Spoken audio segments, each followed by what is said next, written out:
The following podcast is brought to you on behalf of the Saracen Supporters Association and is not an official product of Saracens Limited. Content provided voluntarily by our guests and contributors are of their own opinion, which may change over time and should not be taken as fact, particularly as the podcast hosts are regularly talking drivel anyway. If you've got some drivel of your own you'd like to share, you can find us on Twitter and Instagram at fezcast_SSA. You can search Facebook for the Fezcast, or you can email fezcast.ssa@outlook.com. You're listening to the Fezcast. Well, hello everybody, and welcome to our Christmas bumper special. It's going to be a bumper special. Joining me is Barry and Matt. Matt, you've done an interview with Matt Merritt. Well, yeah, and I'm not going to reveal who our other guest is, but it's definitely it is a Christmas special because we've got two magnificent beards as guests. I think I'm definitely letting the side down at the moment. Yeah, I mean, I'm growing one. I mean, mine's as white as Santa Claus, but it's definitely not as bushy as the two beards that are appearing on this. So yeah, Barry, how are you doing? Have you got through those 742 pints you had last time we spoke? I did my best, but some of it did end up going down the sink, unfortunately. I have a feeling I had a bag that had more than the advertised amount because I did me. I sat there doggedly drinking it night after night after night after night after night, and it still just wouldn't go down. But I might have to get another one of those for Christmas. Barry's found the answer to the never-ending beer supply. I mean, been waiting for that for years, Barry. But so we've got plenty to get on with this show. Matt, is it all right if we go directly into your interview with Matt Merritt, and then we'll have a reaction straight after that? Is that okay? I think that's absolutely fine. Well, we'll have a word from one of our advertisers, and then we'll hear what Matt's got to say to Matt.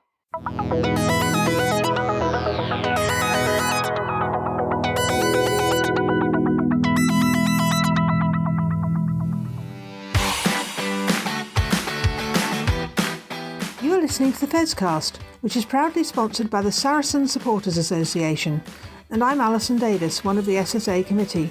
For a £10 annual subscription, the SSA provides our members with monthly newsletters, virtual and in-person player events, away match ticket allocations, and we organise pre-match gatherings at away matches. We sponsor men's and women's players, and we support the Saracens Foundation Track Club on behalf of our members. On top of all that, every year we have a seasonal SSA badge, which is exclusive to members. Where else can you get that much value for a tenner? Join now at membermojo.co.uk/SSA, or come and see us on match day in the Oasis at the Stonex. This is the Fezcast. Okay, so we do need to talk about the latest announcements in Premier 15s, and so that I don't have to show how little I know about what's going on, we've got someone with us who is a great advocate for women's rugby, writer for RugbyPass, the Rugby Paper, his own blogs, and the owner of one of the best beards in rugby, actually, I think, which is some going in rugby circles. Actually, I've got Matt Merritt with me. Hello, Matt. How are you? Hey, Matt. Good to see you. Yeah, really good, mate. Thank you. Really good. Excellent. Glad to hear it. And one of the more vocal advocates for women's rugby over the last 4 or 5 years. I think certainly from what we've noticed on our fledgling podcast. But Premier 15s, for those of our listeners that maybe aren't quite as in tune with what's going on, top flight of women's rugby, which has existed as it is since 2017. And we talk about men's rugby at the moment being a bit of a closed shop. Well, the Premier 15s there is no promotion and relegation. And we're now on the third, I think, run of teams applying to be involved in the league. Pleased to say Saracens are in again, which is good, alongside Harlequins, Bristol, Exeter, Gloucester, Hartpury and Loughborough from the current selection of teams, but there has been a bit of a shake-up. So Matt's here. Matt, just give us a lowdown of exactly what's happening and what your thoughts are, just in general, to start with. Yeah, absolutely. So previously in the Premier 15s, it's worked on a 3-year cycle. So the initial 10 teams had 3 years to set up, and then at that point there was a review of effectively the bottom half of the table, with the bottom three having to pitch for their place. In that instance, Richmond and Furwood Waterloo were let go, and DMP Sharks kept their place. And we saw Sale Sharks and Exeter Chiefs join the league. Now we're at the end of another 3-year cycle, and instead of going the same way, Premier 15s have launched Premier 15s 3.0 with a lovely glossy campaign and a 10-year plan. We love a multi-year plan in rugby. And everyone had to reapply. So it's genuinely big news that most of the teams have got back in, because from what I hear, it was a pretty rigorous, pretty difficult process to go through with a lot of evidence being needed. But what we've seen is 4 teams cut away. DMP Sharks, which is probably not much of a surprise. And actually, we discovered they didn't tender a bid for the new league because they're aware that their financial structure doesn't really fit with the future of the Premier 15s. We also lost or will lose Wasps and Worcester Warriors as it stands, probably related in large part to the turmoil for the men's teams that they relate to, and again, kind of having clarity of finance for the immediate future. And probably the most talked about loss is Sale Sharks. They've been a bit of a slow builder in the league, kind of 9th place the past couple of seasons, but building a really good base of local talent. And they seem to have really, really strong support. Simon Orange, who's the owner of the men's team, his wife kind of runs as a presidential type figure for the women's team, was really instrumental in getting them in place. So it's a real surprise that they haven't secured a place. However, there are potentially 2 places still available. So the hope is that with a little bit more work, they'll be back involved. But what we do see is 2 teams coming in Leicester Tigers, which is probably not a shock, except that they're not there already. And they've actually been teaming with Lichfield in Birmingham for the past couple of seasons. Lichfield are a team with a huge history of women's rugby. And we also see Ealing Trailfinders come in. And they've gone a slightly different route in that they secured Giselle Mather when she left Wasps before this season began, and she's put in a lot of work to build a structure kind of in the community and build a bit of a base for Ealing there. So yeah, two new faces, potentially 4 going. There's definitely a hope for Sale to come back in, and maybe either Wasps or Worcester, or maybe one of the other teams who weren't successful, London Irish, Bath. Hearing there were around 20 applicants in total, so there are a lot of clubs out there wanting to get that in for the future. Definitely, yeah, and it's there's a lot to dissect in all of that, really. But just one of the things, just to rewind for a second. Obviously, you mentioned some of the teams that have either come and gone in Premier 15s or were never selected for Premier 15s 5 or 6 years ago in the first place. Now, Lichfield were one of the biggest shocks when Premier 15s was first set up, that they weren't. Their application to the league wasn't submitted. There was politics involved. There was all sorts going on in the press, and there has been over the last runs of this application process generally a move towards making sure that the teams in Premier 15s are quite well aligned with men's teams. Likes of Aylesford Bulls merged, I believe, with Harlequins to effectively stay in the league that way. You mentioned Richmond, a team with a lot of history in women's rugby, who were dropped relatively early after a couple of seasons in Premier 15s, and further Waterloo as well. And the teams that have come in, the likes of Gloucester, Exeter, which simply didn't exist before Premier 15s coming in. So definitely a move to align with men's teams, which has its pros and cons, but obviously at the expense of a lot of history in women's rugby. I mean, what are your thoughts on that kind of strategy, man? Yeah, I mean, I'm a hopeless romantic, so I always feel sad when there's a team with a bunch of history who aren't around at the flight. And Richmond, you can say that in the men's and the women's game. From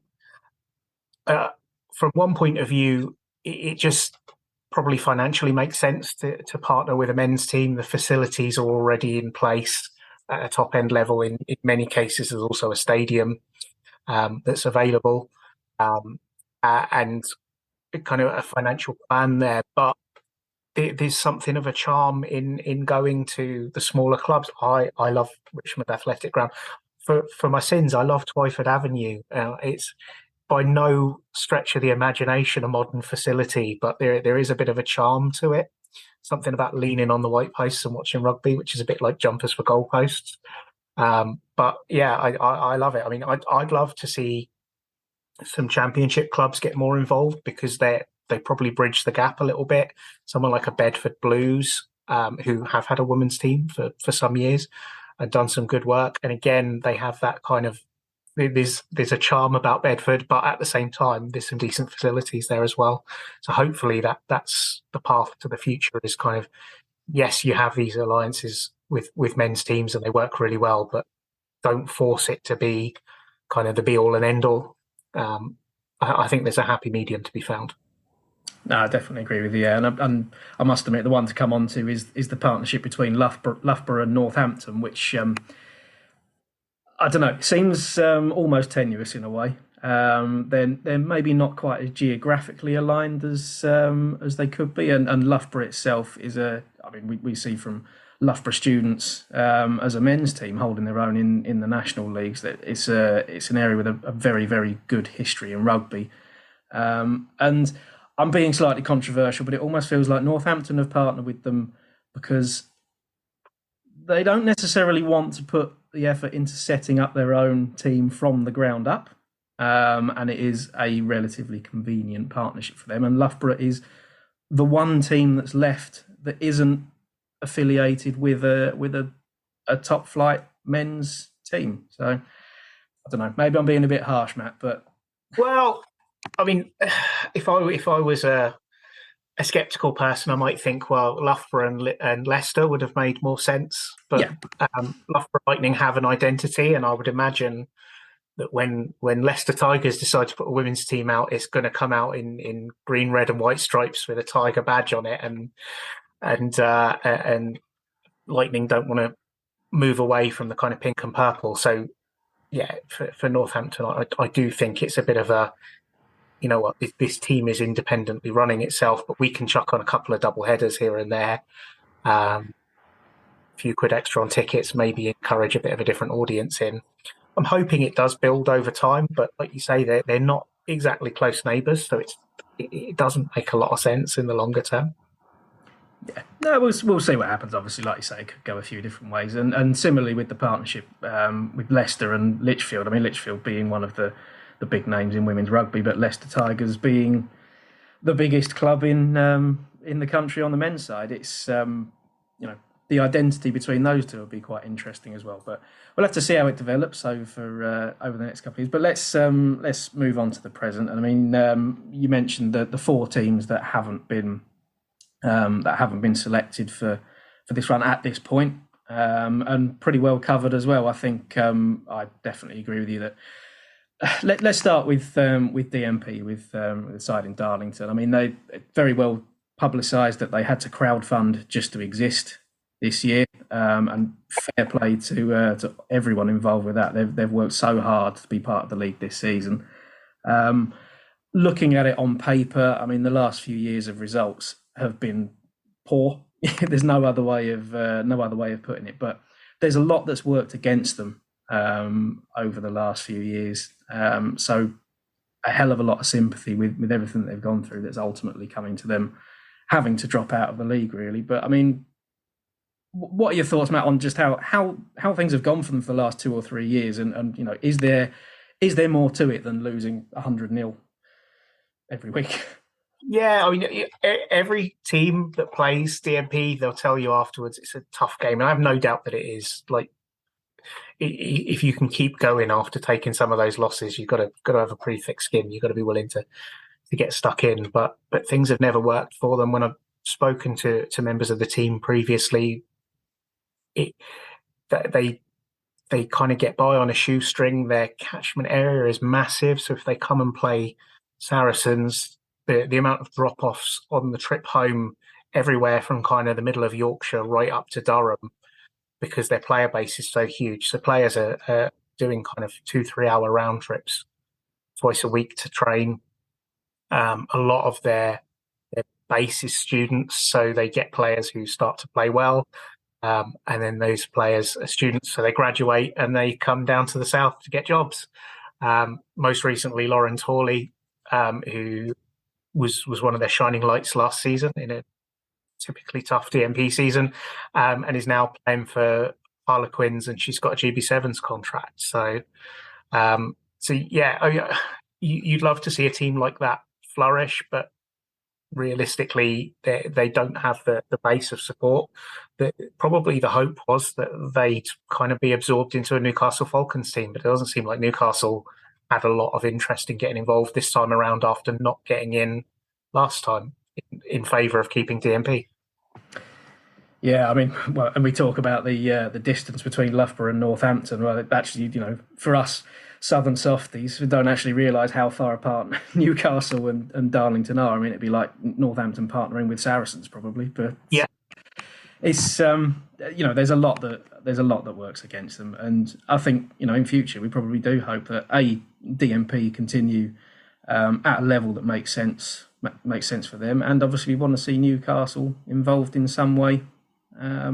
Whether that is partnering with an existing team, forming their own, who knows? We'll have to see. But you mentioned Wasps and Worcester as well. I think most of us think probably fair enough that they've not made it this time round. I mean, as you mentioned, there is opportunity for teams to reapply, and maybe at the moment it looks like Wasps as a men's side, as an entity, are in a slightly better position than Worcester, being brought back into the championship. So it might be that if those finances can be shown to be a bit more secure, one of them may end up back in the top flight. But I think at the moment, both of them quite reasonable to be let go at this stage. Yeah, absolutely. And ironically, the situations for the women's teams have probably flipped a little bit. Worcester have got an agreement with the local university, which gives them a degree of financial support and stability. It does give them the worst name in women's rugby, University of Worcester Warriors Women, which is just too much of a mouthful and makes every results tracker look terrible. But does mean they've got a bit of a stable base there to work from. Wasps Women, on the other hand, technically nothing to do with Wasps Men. They're affiliated to the amateur team, which is why they still play in London. But I would expect a Wasps brand on a women's team based out of wherever Wasps end up, Solihull or wherever it is, in the future as well. I think that's what will happen. The team as we know it will continue on an amateur basis, and a Wasps professional team will appear elsewhere. Yeah, Worcester, it's a tough one because that men's team bid is so far behind, and the last bid was kind of rejected by the RFU. So it does raise a lot of questions. But from a facilities point of view, if they can get a buyer in place, as Steve Diamond or someone like that, they've got it all laid on, because Six Ways is a nice little ground. It's got some really good training facilities and things like that. So they just need that stable financial backer, I think, and they're pretty much all set. Although how much of their squad will survive if that isn't in place in the near future is another question entirely. Definitely, yeah. I mean, I think those are definitely set to rumble on, aren't they? And again, as you said, the big elephant in the room really is Sale Sharks, who, like DMP, they've had some difficulties over the last few seasons, but ironically this year seems to be going really well for them, and they've just had the rug pulled out from under their feet. But I said before we started recording I was maybe going to try and be a little bit contrary and have a debate with you about this, but I can't disagree with you really that I 100% see Sale Sharks coming back in, having reappealed and adding to the league, because rugby needs to grow in the north of the country, really, doesn't it? Yeah, absolutely. And for me, the biggest thing, and I had a little bit of a Twitter rant about it, is just the optics of no northern club. It makes no sense, and I think to have no northern representation in the Premier 15s is really risky, because as much as the growth of women's rugby union has been huge, rugby league is starting to really grow as a women's sport as well. So you risk losing a generation to the other code. And if you look at kind of the talent that's come from the north in the recent past into rugby union for women. It's insane. I mean, Zoe Aldcroft immediately springs to mind. Was the World Player of the Year last year. She came through DMP Shark's system, as did probably half a dozen other people who've worn the rose in the past couple of seasons or so. Yeah. And you know, the issues that we talk about with DMP, they really don't exist in the same way at Sale. You mentioned, I was about to say Jason Orange, then the other one. They get really good support. I'm told that they are fully integrated as one club. I spoke to Georgie Perez Redding, who's one of the best players, last week. And she was saying, like, the women go in on a Monday to train and the men are there going, oh, good result weekend, well done. They'll make time to work with their equivalents in the women's team. So if their fly half wants some support, they've potentially got George Ford there to give them a word in the ear about maybe try doing this. So you'd think they're pretty set up. I don't know. My only assumption can be that maybe their presentation, their pitch just wasn't. They didn't put effort into it, or they omitted some information that actually would have got it over the line. And I can't foresee a future where they're not involved. I really can't. But right now, those players are really suffering because on Friday afternoon they heard they were out of the league, and then on Saturday they were supposed to be playing yourselves. Yes, yeah, probably good for them that the weather intervened, I think, on that one. But yeah. Again, I'm being a bit cynical, but I would imagine that someone somewhere in the boardroom have said, right, we either want a league of 8 or 10. We don't want to have an odd number of teams. And at this stage, there were 9 credible applications, of which Sale was the 9th, and perhaps they've been left in the lurch a little bit because there wasn't maybe a 10th team with a strong enough pitch as well. So we'll see. But you know, there's a lot still to happen. There will be some appeals from a lot of teams, and we'll see. But Matt, I'm going to give you free rein here. You're in charge. You're in charge of Premier 15s. You're somewhere at the RFU. You've just now this is breaking news because we started this interview at a ridiculous time. Steve Borthwick is now the England head coach, so that's just happened. So you've done that, and you've crossed over now to Premier 15s. What are you doing for next season? What is the structure of Premier 15s next year and in the years going forward? Are we having a league of 8, a league of 10, 2 leagues, 3 leagues? Well, I mean, I definitely like to see a league of 10. I'd like to see Sale back in and then one other. My heart says London Irish. My head says Bath of the teams that we know that pitched. Who knows who else did? But I see it as a league of 10. I'd like to see it grow towards 12. I do think there is enough talent in Champ 1 and kind of kicking around in the absence of a good structure in Wales, Ireland and Scotland to bring in as well, to maybe build it up to 12. What I'd also really like to see, and this will be familiar for anyone who follows men's rugby beyond the top tier as well, is proper investment in the league below. So in the women's section, you get Champ 1, South and North. I'd like to see that in a league that kind of mirrors the Premier 15s, whether that's direct alignment of club to club, so you have kind of a feeder system to blood young players, give them good experience, or whether it's just of a similar size and potentially with an opportunity for relegation promotion in the future, because it's just more fun when there's a bit of excitement at the bottom of the league. I think that's really important. I'd also like to see some more thought into how we can support Red Roses players being more distributed around the league. It's totally understandable that they distribute how they do at the moment, because although they earn a decent kind of contract from the RFU, it's not retire on money, so they need to build their future and kind of put down roots in a place. But I'd like to see some more support for making sure that's a little bit more distributed around the league, so that every club has maybe 1 or 2 kind of poster players who they can use to attract an audience. Yeah. And that's, to be honest, that's what a lot of some of the discussion has missed, is that it's not as simple as just chucking a load of money at somewhere in the north of the country and hoping it sticks. There's a lot that needs to happen behind the scenes. There's a lot that needs to be put forward for post-career as well. So it is a tough one, but I'm going to chuck in another one. We're having 2 leagues of 8. We're sticking with the 8 as it is now. We're having promotion and relegation, and we've got, let's have a look. We've got Sale, DMP, Worcester and Wasps. Bath and London Irish want to have a team in there. They can go in as well. You've got a team in Leeds doing quite well in the Championship, which fills another gap in the north. And then you're plus one after that. You've got the likes of Richmond with a lot of history, or Thurrock, who are another big women's team, or maybe Newcastle can have their link with the team. And you just about get up to 16 teams then, with a little bit of northern representation. But I think that takes a lot of money and also a lot of broadcasting.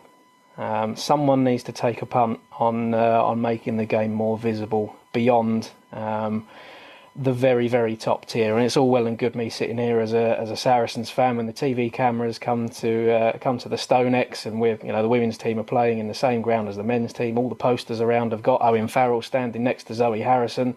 It's easy.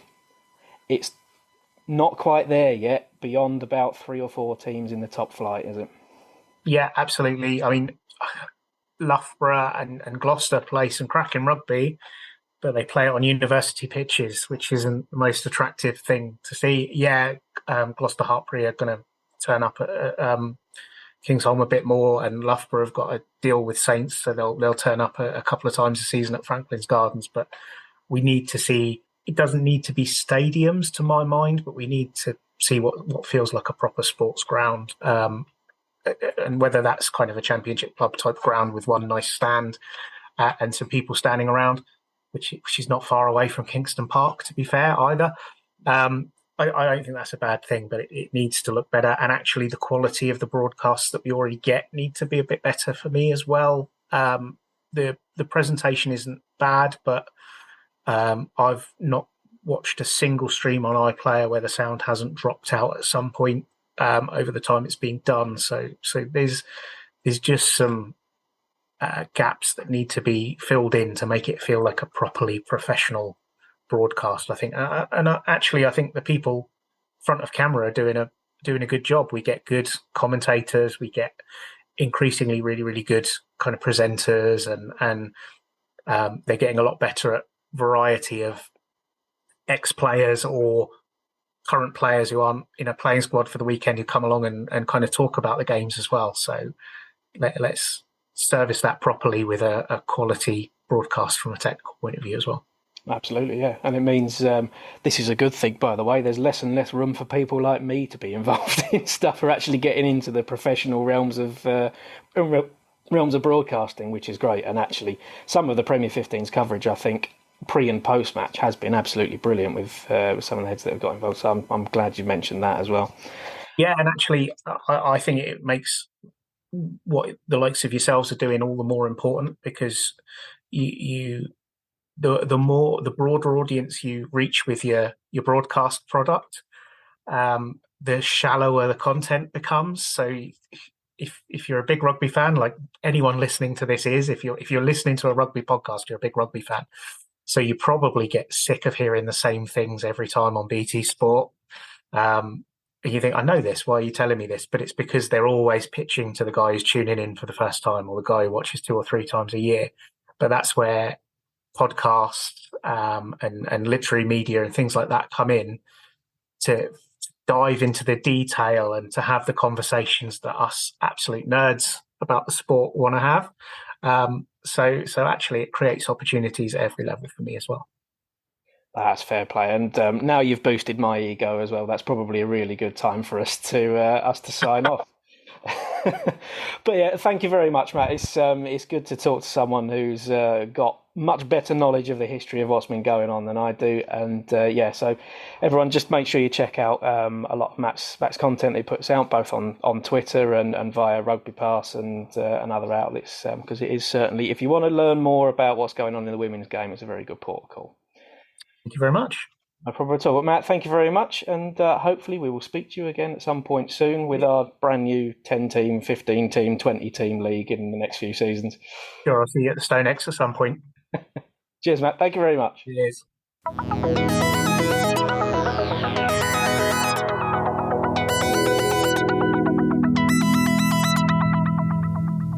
Hi, Alex Osterbury here, Director of Rugby for Saracens Women. You're listening to the Saracens Fezcast. This is the Fezcast. Well, yeah, fantastic interview there with Matt. Matt. Should have got someone else to do that, really, shouldn't we? Absolutely, yeah. But yeah, I mean, the reaction to the announcement about the Alliance 15s this week, I mean, as you say, Wasps Worcester, yeah, it was always going to happen, wasn't it? Obviously, but then and the Durham guys, you know, but then Sale Sharks. I mean, you've got nothing now north of Loughborough, have you? In women's rugby, and it just, I think someone made the comment and said it's not about who's got the gyms, who's got the this, who's got that. It's about, you know, you just had a World Cup, Women's World Cup, that's been hugely successful. And suddenly you're turning around to half the country geographically and saying, we're not going to build on that. It's ridiculous. Yeah. And, you know, Matt's, he's one of the people who I think I would, as I did that, I listened to his opinion and actually sways me a little bit around to what he's saying. And, you know, I think both of us were kind of on the same page that there is every chance that Sale will come back in. I think they will go back up to 10 teams, but at this stage, when you've got DMP who didn't actually apply, and then Wasps and Worcester, quite understandably, at the time of applying, were in complete turmoil, so not great to bring either of those in. The optics of dropping Sale out, as Matt put it, is pretty bad. It's short-term thinking. You know, at the end of the day, it might cost. It might mean them turning around and saying, look, we'll throw a bit more money that way, whatever. But for at least one season, you've got a whole area of the country full of girls who have watched the Rugby World Cup and they won't be able to go to a game on a weekend and watch a game on the weekend. Barry, I mean, am I being too hard here? No, that's a fair comment. And the other thing with, whilst we can understand Wasps and Worcester not being in the first tranche of teams approved, but now it looks like Wasps hopefully have got some sort of future sorted out. They don't help with the geographical split because they will still presumably be playing at Twyford Avenue. Yep. So they're not going to be of any use to anyone north of the North Circular, quite frankly, as an attraction there. And it doesn't. It just looks, from the outside, it looks like a bit of a mess. I know there's 2 slots still to be filled, allegedly, because they'll go back to 10, but it needs some longer term thinking. We can't keep having these sides having to reapply every so often because it won't allow anyone to put any long term planning down, because what's the point when your franchise might effectively be gone in 3 years? You mentioned Wasps, though, and shall we say good news? It is good news in so much as that, you know, a club has found a way out of the situation. However, I do question the way that they're being parachuted back into the Championship, especially when they're looking at where they're going to play in Solihull and the size of their ground. If Wasps do keep a tranche of their players, you know, they're good young players, some of them more experienced pros, and win that league, this is the interesting point. What happens then? Do they get promoted? In which case, everybody at Ealing Trailfinders and everybody at Doncaster, wherever, can quite happily say to PRL and mention one rule for one rule for another, because their ground will not be requisite for what we should be going at, regardless of the fact that I think that's daft anyway. You know, because, I mean, we could go to Saracens and Saracens can have 10,000 seat a stadium, but they don't fill it every week. Neither do London Irish, neither did Worcester, neither do, you know, it's only Northampton, Leicester, Bath who fill their grounds regularly, isn't it? So, I mean, there's so many, they're opening themselves up. There's so many claims of hypocrisy and double standards here in the future. If Wasps do what you think they'll probably do and do what we did when we went down to the Championship. Well, I mean, arguably they already have, because there's clubs like London Welsh, London Scottish, and Richmond who will be sitting there and thinking, "Hang on a minute, I thought a Phoenix entity had to play at the same ground, otherwise they had to start at the bottom." And Wasps have been allowed to dodge that one because, understandably, because it's a difficult situation with the new owners of the of whatever it's called this week, the Coventry Building Society Arena or whatever it is. But yeah, I mean, there's a rule there that they've already been allowed to dodge. So I'm guessing that if they do win the championship, they'll probably find another way around it. Let's not forget that the rules have changed. This season, the rules have changed. It's not a flat 10,000-seater stadium to come up. You can have 5, and then within, I think it might even be within a year, you have to have plans to expand to 10. So, in theory, this season, Ealing can be promoted. Doncaster can be promoted. Jersey, who are towards the top of the championship, I don't think could. But, we'll have to see what happens at the end of this season, because it could be that Ealing come up. It could be that they rip up the entire league and start again at the moment. But as for the rules around administration, liquidation, I've got just as much knowledge about that kind of thing as Jez does. So I'm not even going to bother. But... Yeah, no, absolutely. As I say, it'll all come out in the wash, or the wasps, as it were. But last thing I wanted to discuss in this period, before we go into our big interview of this week, we've seen Polly Barnes, Wayne Barnes' wife, come out this week and mention about some of the abuse that her and her family have been getting on the back. When we've discussed this, we've been quite critical of coaches who've, shall we say, disrespected. We've also been critical of players who may be open to levels of disrespect, whatever. Referees, I think it's fair to criticise referees. We've criticised referees, and I'm sure in our last part we'll throw a little bit of criticism towards the referee from the weekend. Well, certainly I will do, but that's criticism. It's meant constructively. It's not you're a tosser, ref. It's I don't think he got that right. But then when it spills over to them turning around and saying they're going to visit violence upon somebody. Without referees, we don't get the game going ahead. And that's the same at under 10s level as it is international levels. If Wayne Barnes walked away from the game, you would have no question with him walking away from that game that he has served so brilliantly well. Yes, he makes a rickets. We're all human. You only have to look at our output on the Fezcast. We're not perfect by any stretch of the imagination and could be open to criticism. But if I did something on the Fezcast and someone messaged me and said that they were going to do something to my wife, quite frankly, it's beyond the pale.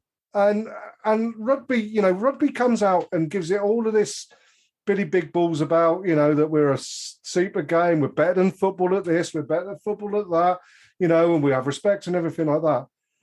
And quite frankly, we don't. And then the people who have been saying, what annoys me is the people that then, when you call this out and say this shouldn't happen, they turn around and say, well, if the referees didn't make mistakes, no, doesn't matter. Their families are off limits. In the same way as if I send someone the wrong lawnmower blade, I don't expect them to turn around and say, I'm going to give your missus a slap if I see her in town centre. It's just wrong. Where is our common decency gone? And I knew I'd have a Jez rant before the end of the year that wasn't about Eddie Jones. But, I'm right, aren't I? It's just unedifying, everything that's gone on this week. And I applaud Polly Barnes for being brave in coming out and highlighting it and bringing it out there, because it can't be easy, because I'm sure that she would have got crap off the end of that as well. The whole thing with social media is ridiculous. Do we really need to say this? Yes, it seems that we do. Don't say something to anyone on social media you wouldn't stand there and say to their face. And if you're the sort of person that's going to stand there and say, well, because you got that wrong, I'm going to go and thump your wife, then just get in the sea. Yeah, absolutely. Matt? Yeah, Barry's kind of hit it there, and I need to be careful how I phrase this, but this isn't a rugby problem. It's a social media problem. It's a society problem. It is. Yeah, it's a society. It's driven by social media. I mean, we've taken abuse on social media, but it's stuff that you can just delete and move on. It's not threats of violence, and no one's threatening to track us down or anything. We get 1%, less than 1% of what people do on social media, and it's not just referees as well. It's pundits, it's coaches. There's all sorts going on for so many different reasons, and it's awful. There's not a lot you can really say about it because we can shout about it constantly, and we're not going to change anything. It needs to be policed. Who knows? Awful stuff. It's a much bigger subject just than us, and I have reached out to Luke Pearce. So Luke, if anybody knows Luke, because he'd been quite vocal about it, quite rightly. He's been on a couple of podcasts as well. Wayne, Luke, any of the referees would quite happily have you on the Fezcast to put your point of view across and to speak to our fans, who I know on the whole, 95, 96% of them are totally 100% good. Every club will have the odd one who's a bit of a knob, but that's just the way of life. Every village has an idiot, doesn't it? So I mean, that's there's 6 of us that do this show regularly. I mean, we'd love different villages. we'd love to talk to them, and as I say, I mean, I'll try not to point out the fact that I know that I only ever got penalised as a player because they knew I was right, but that's a different matter. But you can criticise people, in the same way as you can criticise us, but please, the rugby family, please, can we just be better? And the social media family as a whole, can we just be a bit better? Anyway, shall we move on to our big interview? We've got an interview with a man who, he's an exuberant commentator, a fabulous player, a returnee to the club who we really were unhappy that he left in the first place. But yeah, after our next word from one of our advertisers, me and Matt had a chat with Christian Judge.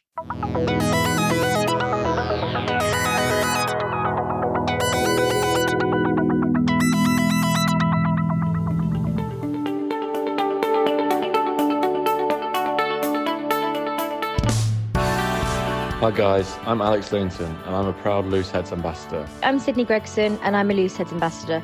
We're a rugby mental health charity working to tackle the stigma. You can find us at Looseheads on all social media channels or at looseheads.co.uk. The Looseheads mission is to place a mental health lead at every rugby club. Get in touch now to find out more. Take care and enjoy the rest of the podcast. Enjoy the rest of the pod.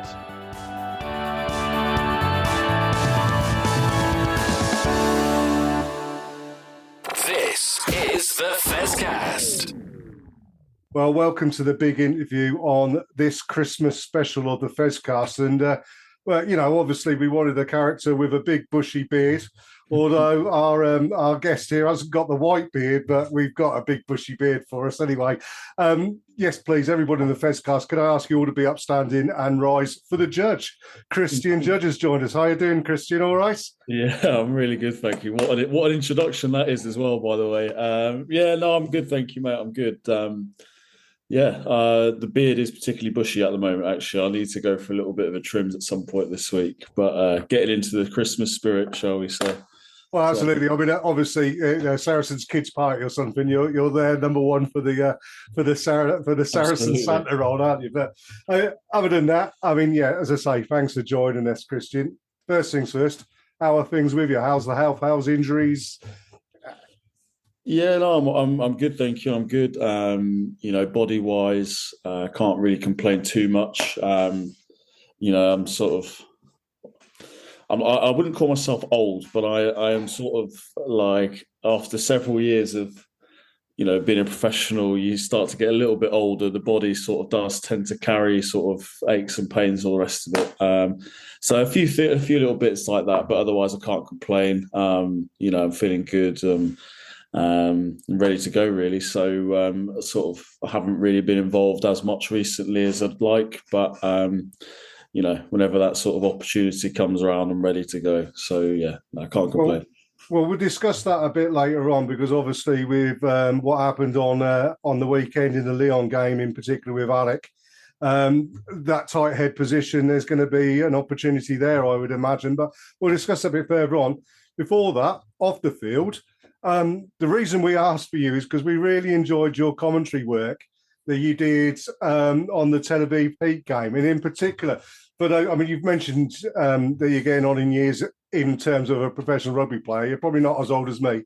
But the 1976 Summer Olympics, a famous bit of commentary by Ron Pickering, where he describes Alberto Quintanero, the Cuban 400-meter runner, and the commentary was something along the lines of that the big Cuban rounds the bend, opens his legs and shows his class to the world. And that Tel Aviv Heat game, there was a couple of moments where you went full on exuberant, Chris. Yeah, to be fair, it's something that I don't think I've done before. I think I did sort of once when I was at Pirates, when I went back to watch a game, I did a little bit of sort of guest commentary there. But to be honest, yeah, the opportunity came up to do it, and it's something that I've thought about doing before. And I don't know really. I feel like sometimes in rugby the commentary is a bit sort of, I don't want to say plain, but I don't know. I think sometimes you get into this kind of like mode of commentary where everything's kind of a little bit sort of safe and whatever. Not that I tried to be overly controversial, so we say, but I just I thought I've got an opportunity to do it, so I'll try and put a bit of personality into it, and just kind of went with it really. So it was good. It was good fun. I enjoyed it actually. And the game, I enjoyed the game as well. I thought there was sort of good moments from both sides, which helped really. It kind of made it. There's a few line breaks here and there from both sides, bit of excitement, whatever. I enjoyed it. But thank you very much for the positive feedback. It was appreciated. I wasn't too sure going into it whether I'd sort of like completely gone over the top and not been professional enough. But touch wood. We enjoyed it, didn't we, Matt? Well, I mean, to be honest, I haven't heard a lot of it because I was actually at the game instead. But I did watch a few highlights back. But Chris, what you're saying is that rugby commentary is too professional, so actually you'll be quite at home on this show. This is pretty good. Well, who needs to be like super professional all the time? Do you know what I mean? There's always room for a bit of personality, isn't there? Absolutely. Well, the one thing you did bring up in that commentary, which we really wanted to pick up on, is, and with your career with Saracens, that you'd come to us when we were down in the Championship. You impressed, and I know Matt's going to ask you in a bit a question about his favourite try of the last couple of years that you scored. But you came, you then went off, moved up, and come back to us again. And we often say that Saracens don't let players go who we don't want to let go. But you were one player that we felt fitted in with our whole ethos, and secondly, that we really rated very highly when you were with us. You come back to us, and in your commentary, you mentioned the whole idea about Saracens and community and how important that is. And I just wondered if you'd like to expand on that a little bit more. Yeah, no, I think obviously it's no real secret that when I was here last time, I really, really enjoyed it. I had a brilliant time. Saracens were, they were the club that gave me my first opportunity in the Premiership. And not only that, but, from in terms of the playing side and being at the club, it was one where, I felt really sort of just accepted for me and what I was good at, and I felt valued. And that, that kind of, for me, sort of was exactly the same off the pitch. I kind of turned up with no expectation of anyone kind of really, in honesty, caring who I was, coming from a Championship background. But I think right from the very first game, I remember sort of making my debut, loads of fans coming up to me afterwards, being sort of super complimentary and supportive. And I definitely, throughout that whole season, it was something that really stood out to me as to how brilliant the fan base, are at the club. And, since I've come back, that's exactly the same. It's been really nice to come back and speak to people, see people, and have that kind of player sort of fan relationship, I guess, where you see people a few years on and they still ask about you and all that. But I think as well, something that stands out to me, which is not, it's no criticism of other clubs that I've played at, but the whole kind of community feel of Saracens is quite, it is very all encapsulating. You've got the men's team, the women's team is really well supported, the Mavericks, the school, or schools, I should say.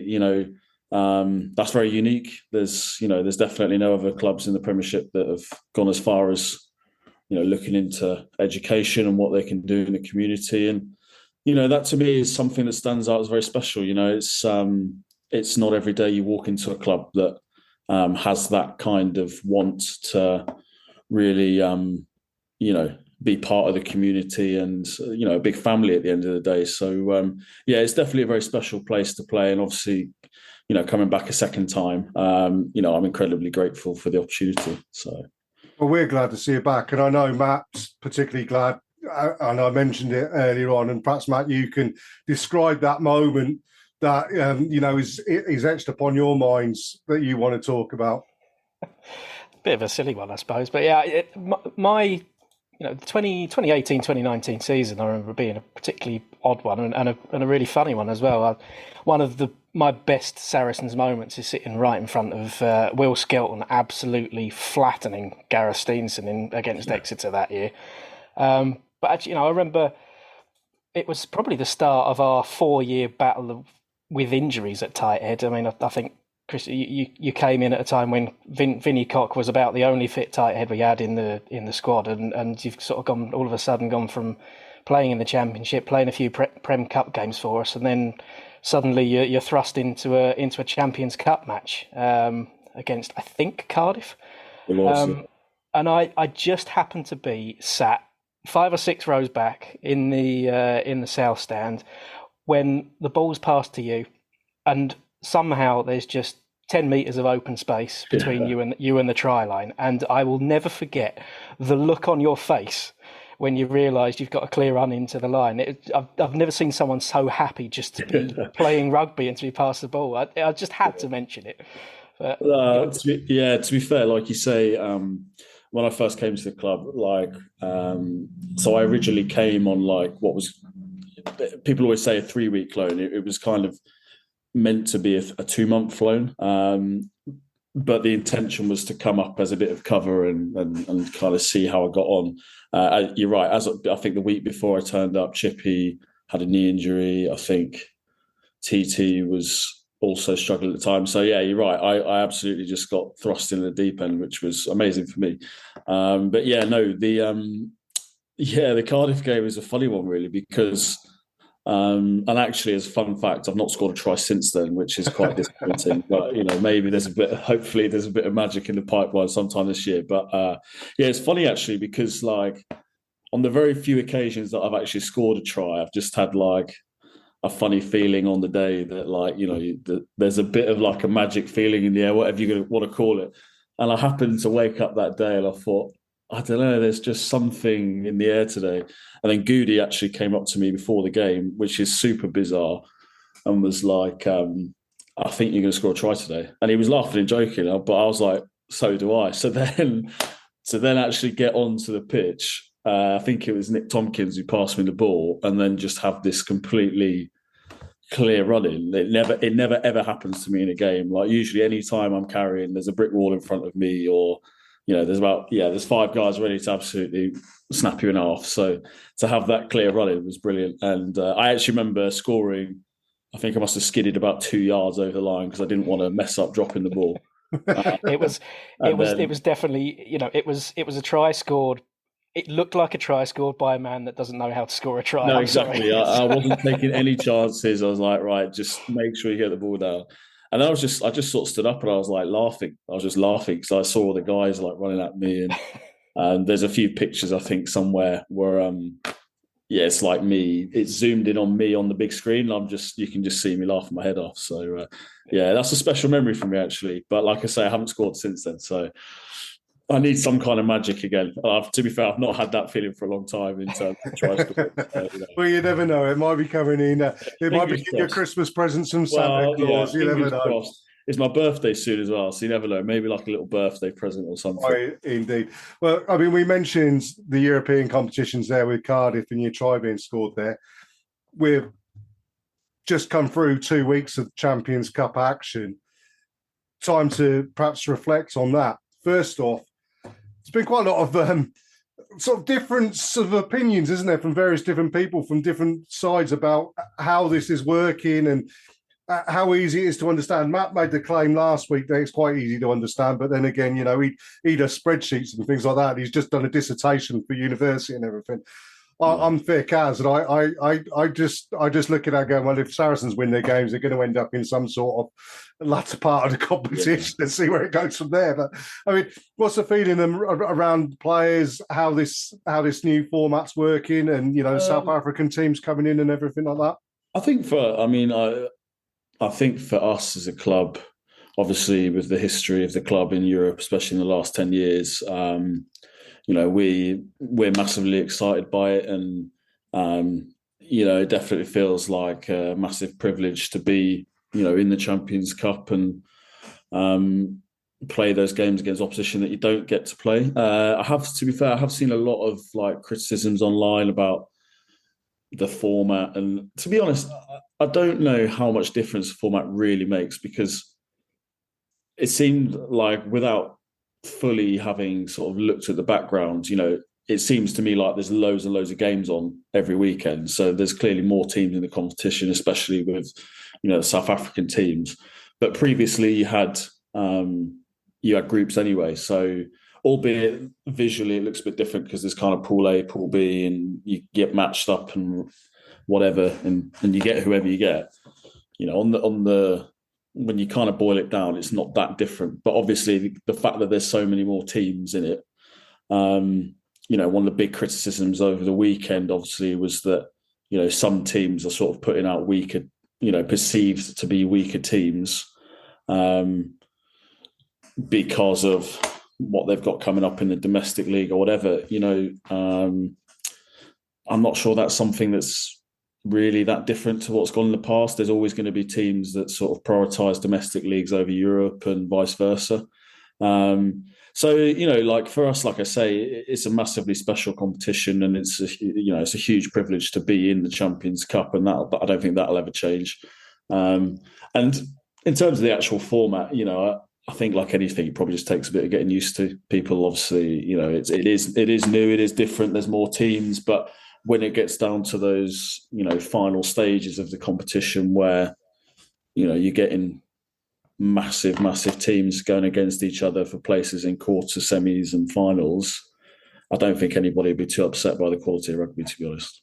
Absolutely not. And certainly from our point of view as Saracens fans, we've seen two top quality matches that have been very, very close on the scoreboard and on the paddock itself. And I think, that's all credit not only to Saracens, who've obviously given us the proper respect, as it were, and making sure that we're putting out as strong a side as we possibly can.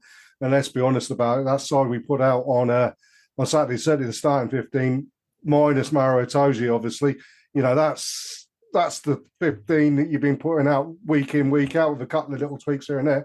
Lyon made a number of changes, but it didn't seem to quite change their quality. And again, Edinburgh put out a very quality side against us. I mean, the game on Saturday, what's the conversation been like around the club after? I mean, it was a bit of a backs to the wall after exhilarating into a lead early doors. Alec getting sent off, and me and Matt will have a disagreement about this later on in the Fezcasts, I'm sure. But, back to the wall, 14 men for 15 minutes, really drag out a result there, whilst still playing some really, really good rugby. I mean, what's the conversation been around the club, or have you not gone back into that reviewing period yet? I think the guys that played on the weekend summed it up pretty well, to be fair, on in the stories and stuff that they put on the Instagram and Facebook and whatever. As you say, ended up down to 14 men. Lyon, a good team at home. I've played at Lyon a few times, and they have a great home support, and the atmosphere in the stadiums, it's always brilliant and whatever. So I think the character and the grit that the team showed was brilliant, because, like you say, I think even throughout the game, Lyon showed, like, in moments, that they could be super, super dangerous. And for us to to grind out a win in the way that we did towards the end shows, the sort of determination that the team have to do well, which is a special part of the team. I think there was probably at times a bit of frustration in the fact that it was very close or close-ish towards the end in terms of the scoreboard. Here and there things didn't always go the way we wanted it to, but overall, there was some, the try where we sort of, I think it's from the 22, might even be from virtually the try line, go the length. Jamie puts in an unbelievable kick. Those are special moments in games that a lot of teams don't get to experience. So, overall, I think it's a really, really positive win. And not only for the character of it, but also some of the moments that we had. And there's always things to improve on. That's a big part of Saracens is making sure we're never comfortable and complacent. But overall, happy. At the end of the day, it's a good win on the road against a good French team.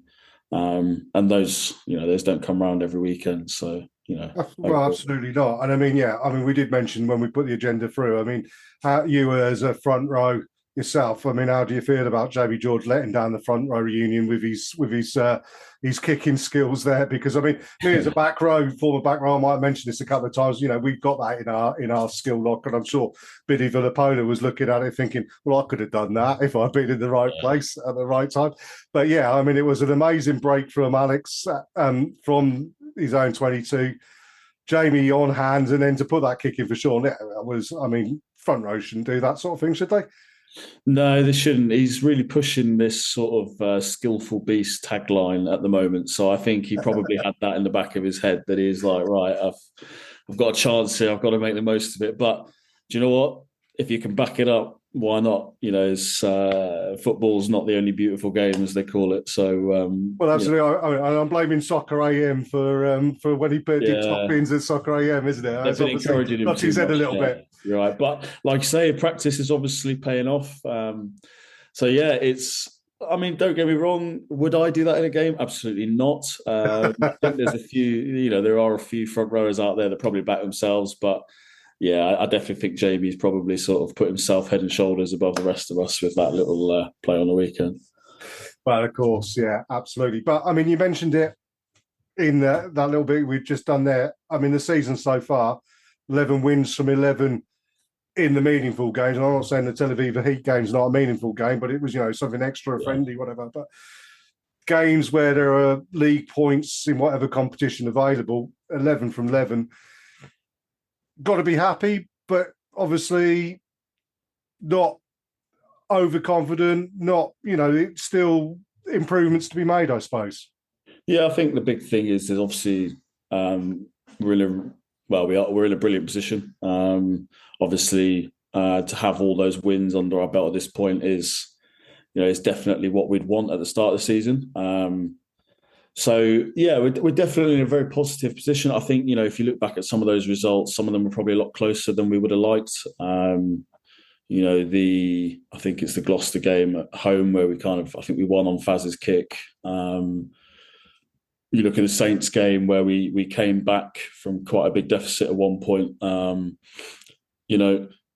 We did brilliantly well to win the game. We don't necessarily want to put ourselves in those positions where we have to sort of massively, claw back a load of points that we've given away. Especially, as a team, we take our defence very seriously. So, but yeah, no, overall, definitely massively positive.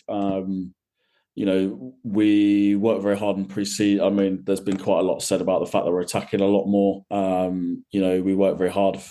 We worked very hard on that in pre-season, but it's something that right throughout the season we've been pushing and trying to get better at.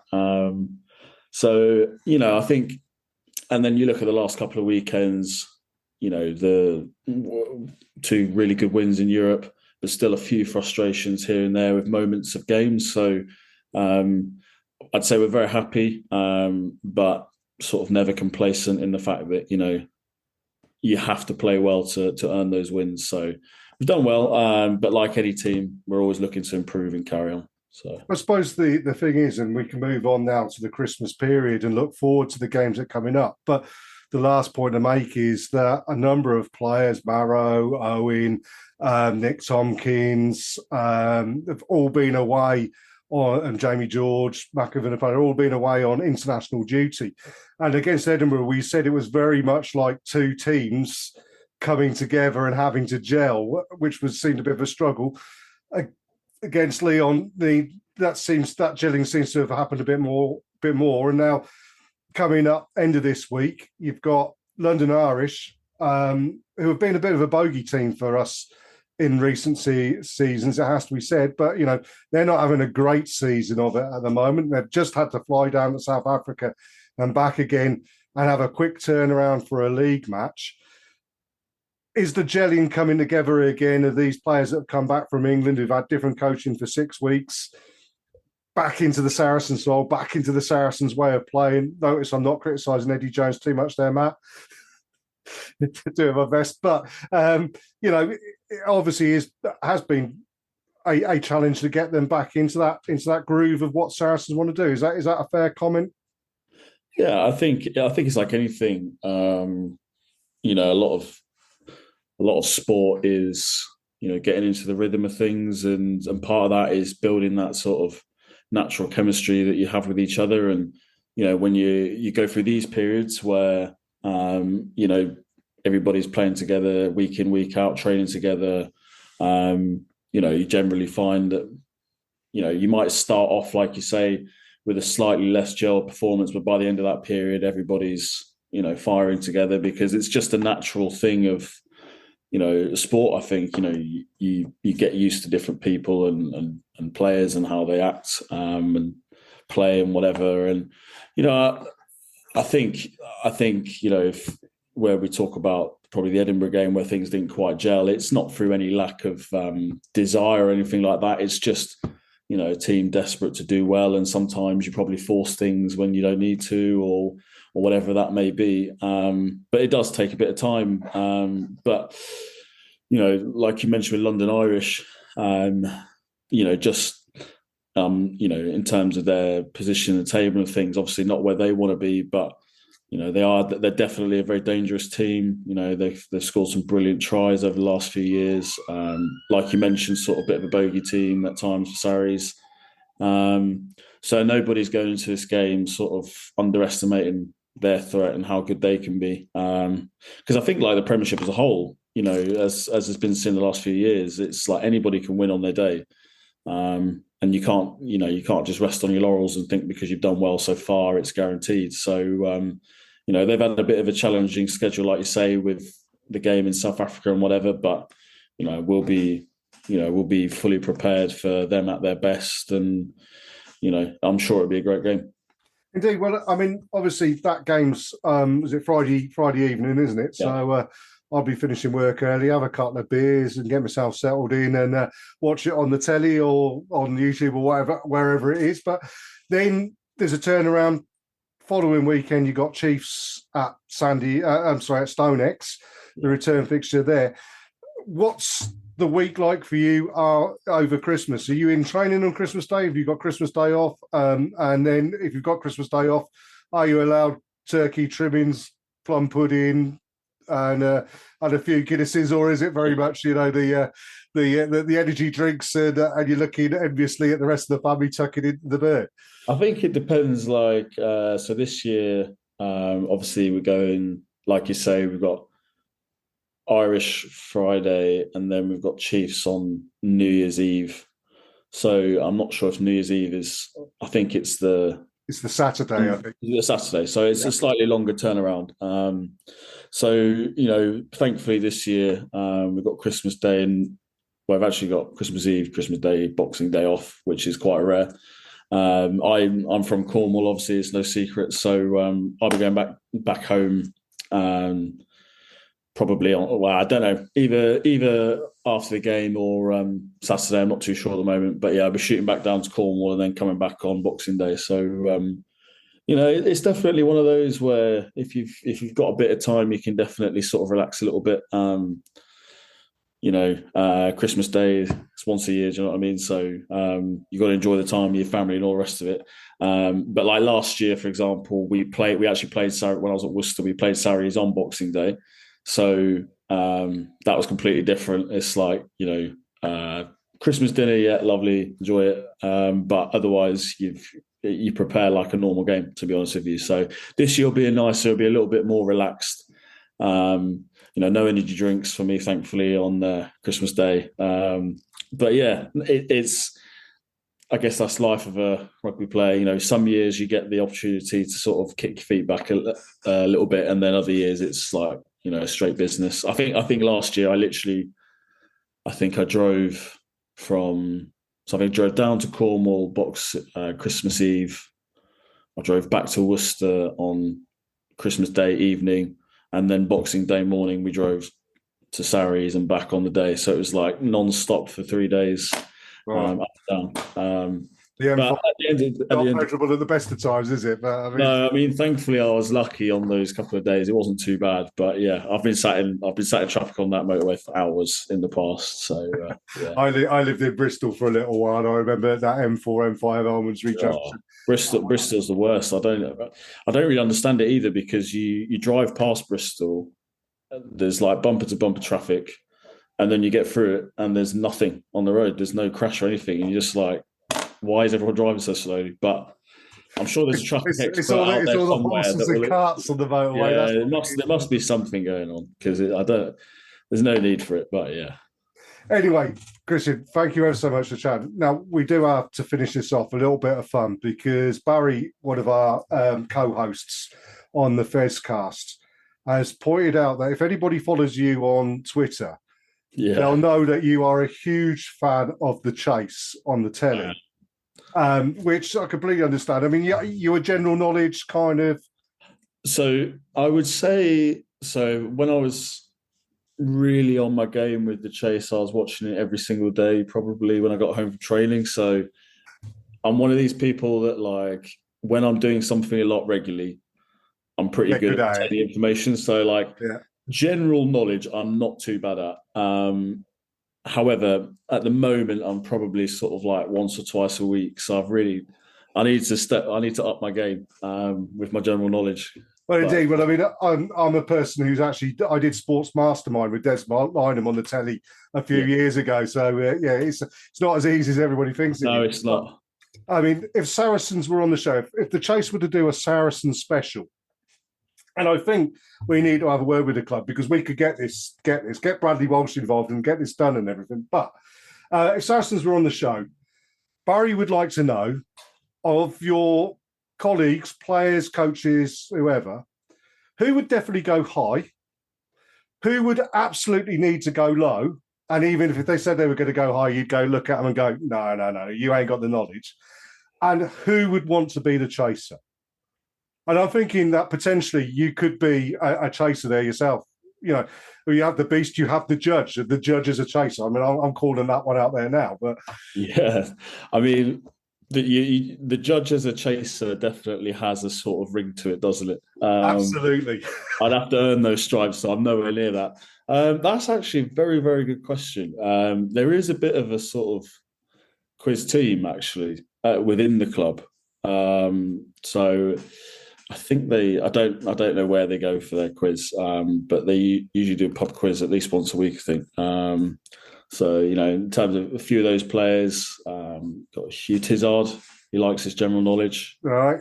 Elliot Daly likes his general knowledge. Ed, one of our physios, is very, very good.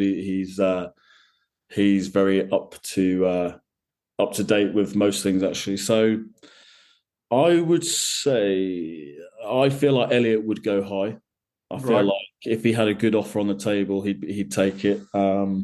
Always very, very energetic, enthusiastic, and his general knowledge is also good. So I think he'd back himself, but he'd also, in front of the bright lights, in front of Bradley, he's going to get a bit carried away. So he'd be going high. Who would I say would go low? Well, not necessarily that they go low, but who would have to go low? Who thinks they've got? Who would I say? But actually, he's not the sharpest stud on the boot. Yeah, I'm trying to think who I think is Scott. I'm guessing Murrow would be great if it was all like African politics or something like that. But yeah, Murrow's, he's very well. Well, I think, to be fair, I think his general knowledge is good, actually. But you're right, he's very well educated. I remember being sat in a group one. I might be doing him a disservice here, so if he doesn't like what I say, apologies. But I remember being sat with Duncan Taylor once, and we were having some conversation about general knowledge, and I'm pretty certain he said to me, if it isn't anything to do with the outdoors or surfing, I'm useless. So just, like I say, listen, Dunks, if you hear this, I apologise, might be doing you a disservice. But on that basis, I would probably say, if you're not confident in your general knowledge, just take the easy offer. It's more important to get home, have numbers on the table than, big money that we don't win. So I'm going to go Dunks. Excellent. That's good stuff. Well, Christian, we'll let you get on. Obviously, Christmas is coming. Have you done all your present wrapping, or have you got somebody? I haven't wrapped anything. I've sort of bought most of them. I am usually quite a last minute person. I don't know why. I have been all my life, but whenever it comes to a deadline, it's always like up to the 11th hour that I'm going. So Gloucester services on the way to Cornwall. Very nice. Good presents. My mum does like Gloucester services, to be fair. She speaks very highly of it. Well, Christian, thank you ever so much for joining us. As I say, we'd love to have you on again in the future, and I'm sure we will do. And we'll have a word with Ollie and the guys, and we'll have to get a Fezcast special done, The Chase, with you as the judge. I'll do the Bradley bit if it's all right, and we'll get something. We'll see if we can. Absolutely, that'd be hilarious. Keen for that. That'd be brilliant. But Merry Christmas to you. Wish a Merry Christmas to the guys, the players and the coaches and the staff and everybody from us on the Fezcast. And best of luck with the London Irish and Chiefs game over the holiday period. Cheers, mate. And, to you and all the guys as well. I hope you have a great Christmas and a brilliant New Year as well. And I'll no doubt see you soon. Excellent. Thank you very much, Christian. Awesome. Cheers, guys. Thanks very much. See ya.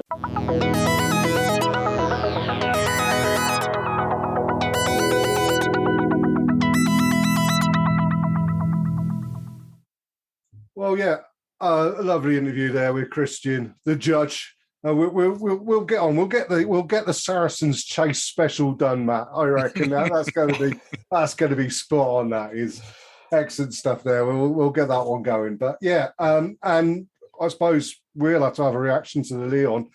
Elliot Daly's name came up, and it's going to be a continuing Elliot Daly loving. That boy's just absolutely on fire, is he not?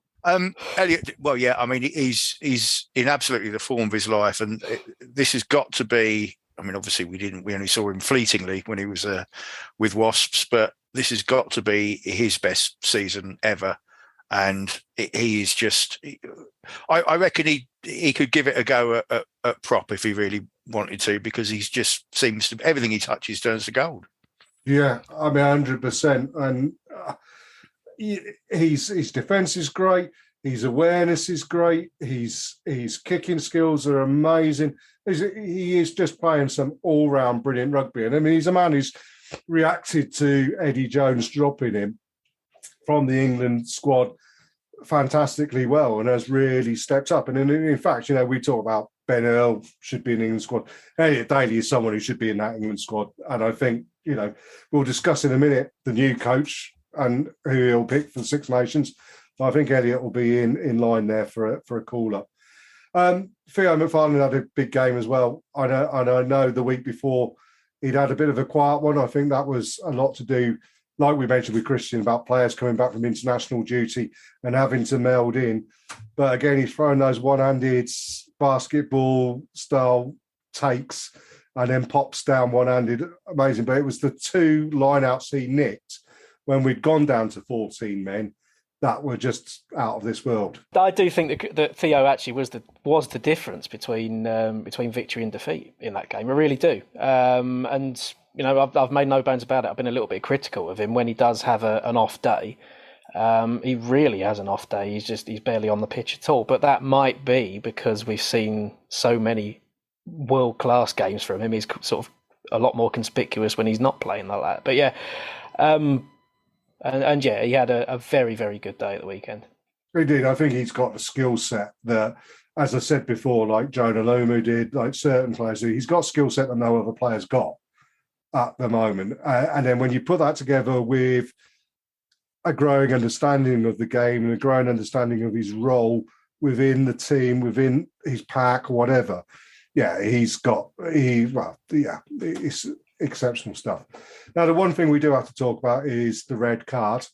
And I know me and Matt had a bit of a to and fro, and Sam sort of like came on my side slightly. But, I'm going to turn around and say, first 15 minutes, I thought the ref had an absolutely brilliant game. He was penalising Lyon correctly. They were lucky to stay a full complement as long as they did. They went down to 14 men quite rightly. And then something happened.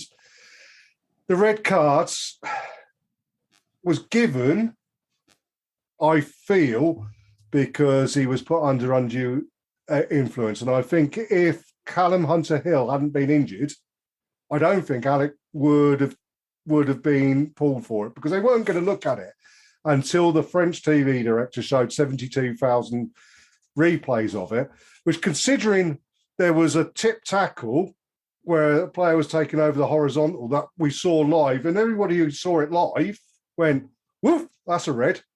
And then suddenly they're not looking at it, and no TV director, there's no replays of it whatsoever. And yet that one where I thought Alex's first contact in the tackle was on the ball, and because he hit the ball, he then bounced up. And yes, there was head contact, but I thought that was enough mitigation that he went low enough to start with. It was the fact that he bounced off of the odd-shaped ball and then up. That, for me, was enough mitigation to bring it down to yellow, which would still have meant we were playing with 14 men for the vast majority of the remainder of the game, admittedly. Again, it's all to do with interpretation, but even now, sitting back and having watched it over and over again, I'm still of that thought that if I was a referee, and maybe, yes, I'm looking at it with me Saracens tinted glasses on, I didn't see that as a red. And then when I look at the rest of the games throughout the league, particularly the Northampton Saints game, where you've got Lewis Ludlam and the second row basically sticking their hands in the opposition player's face and having elbows in throats and everything like that, and they got a yellow card each. That's the issue. Alec Clary, I think, can look on that and go, do you know what, I'm a bit unlucky there with justification. We seem to have this every year where French TV directors take a very myopic view of incidents and what they show over and over and over and over and over again, and what all of a sudden they don't have an angle on. I mean, there was something happened with Faz early on in the game as well, where he got hands around the face area, I think, and that was never mentioned again. And I think Faz even questioned it with the referee, if I remember correctly.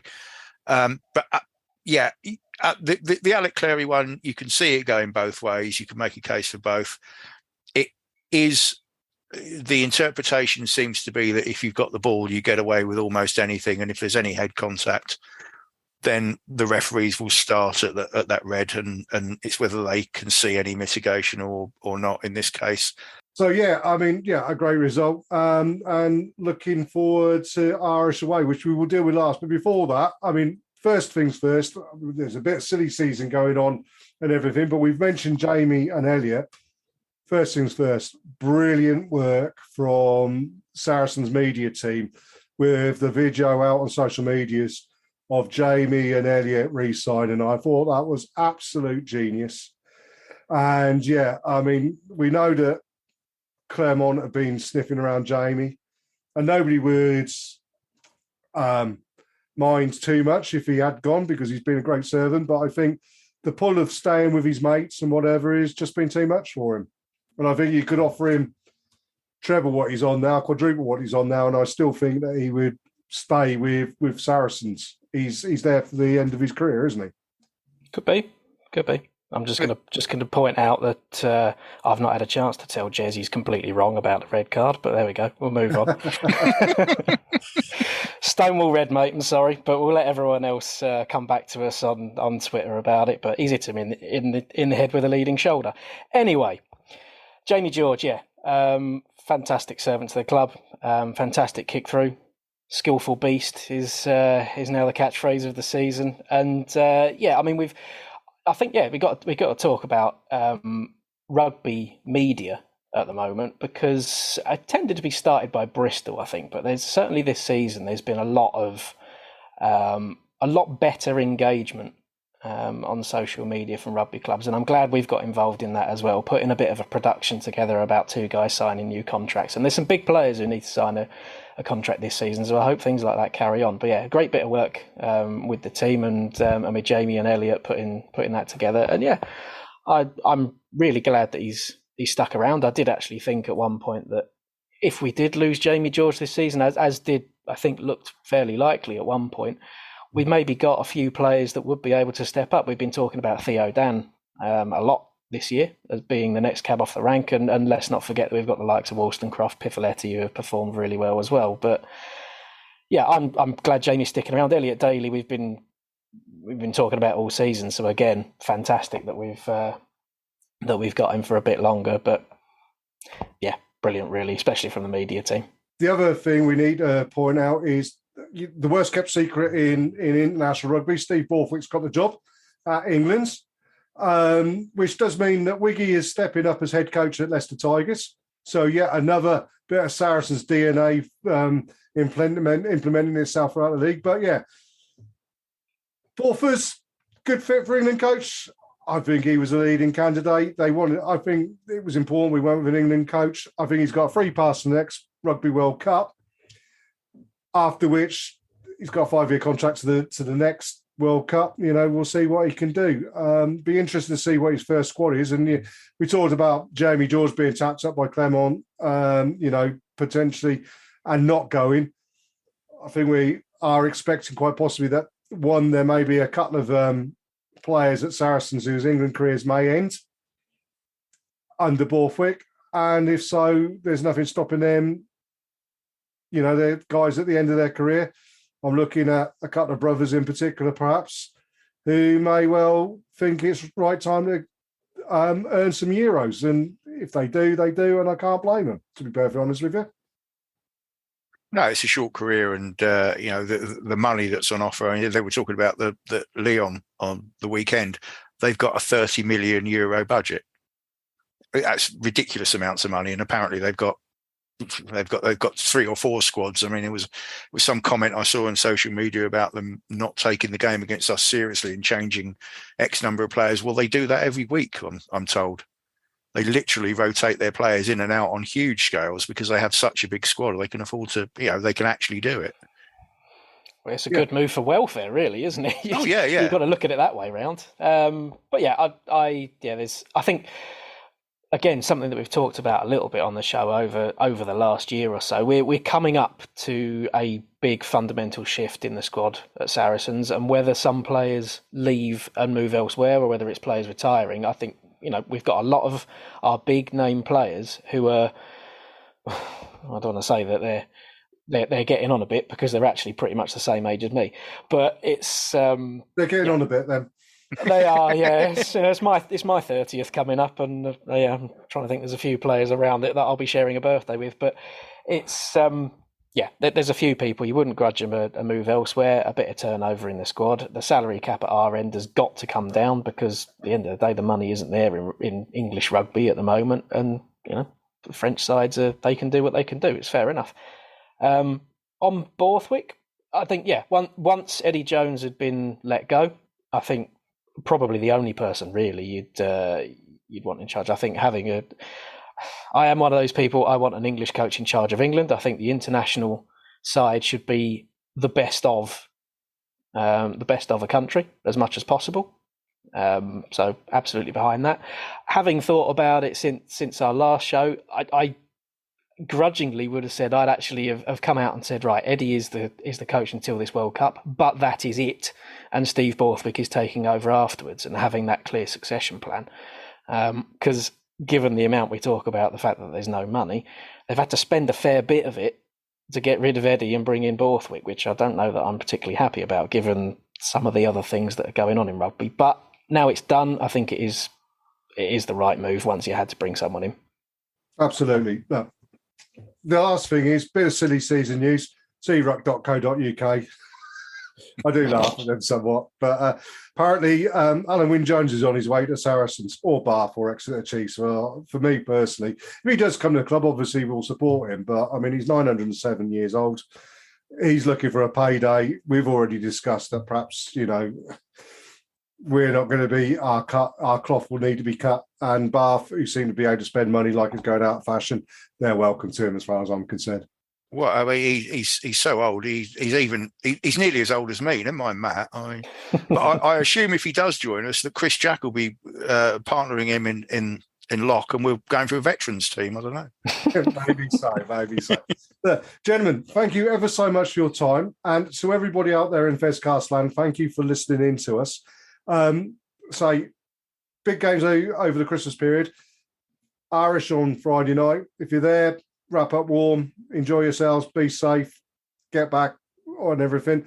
Enjoy the game. If you're watching on the telly or whatever, again, enjoy the game. But from us on the Fezcast, I'd just like to say Merry Christmas, everybody, and thank you for your support in 2022. And we will be back for our last show next Wednesday, which is the 28th. It'll be a short one, because we've done about 14 hours on this one. Yeah, and we'll all still be drunk as well from Christmas, so that's another story. Absolutely, yeah, I'll have some oat nog on me porridge, I think, in the morning. There we go. Anyway, I like the idea of that. I've got to get the recipe for it. Excellent, yeah, no worries. Well, thank you, gentlemen, and thank you, everybody, and Merry Christmas to you all, and we'll see you next week. Yeah, cheers, everyone. This is the Fezcast.